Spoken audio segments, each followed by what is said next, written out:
Hi friends, అందరికీ good morning. అందరు ఎలా ఉన్నారు? ఇది అయితే ఈరోజు మార్నింగ్ బ్రేక్ఫాస్ట్ అండి. చూడండి, పప్పు గ్రైండ్లో వేసుకొని అలాగే కొంచెం వాటర్ వేసుకున్నా, ఎక్కువ వేసుకోలేదు. దాన్ని అలాగే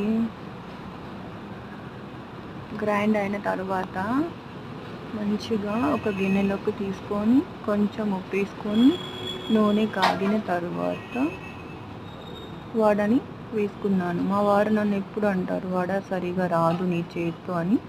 ఇవాళ బాగా ప్రయత్నం చేసి అయితే మంచిగా వేస్తాను. చూడండి, అదనమాట. మాస్టర్ గారికి ఎలా చేసినా కూడా ఏదో ఒక వంక పెడుతుంటారు కదా. ఇవాళైతే వేరే ప్రయత్నం చేసి వడలైతే మంచిగా వేసానండి. సమ్మర్లో పొద్దున ఇలాంటి బ్రేక్ఫాస్ట్ తినొద్దు, కానీ పిల్లలు అడిగినప్పుడు ఖచ్చితంగా చేసి పెట్టాల్సి ఉంటుంది. అందుకని వడ చేసి వాళ్ళ కోసం అనేసి పెట్టేసి వచ్చాను. ఇదిగోండి, నైట్ కర్రీ ఉంటే అది.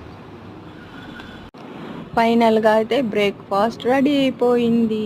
వీడియో నచ్చితే లైక్ చేయండి, షేర్ చేయండి, కామెంట్ చేయండి. కొత్త వాళ్ళు ఉంటే సబ్స్క్రైబ్ చేయండి. Thank you so much. Bye bye అందరికీ.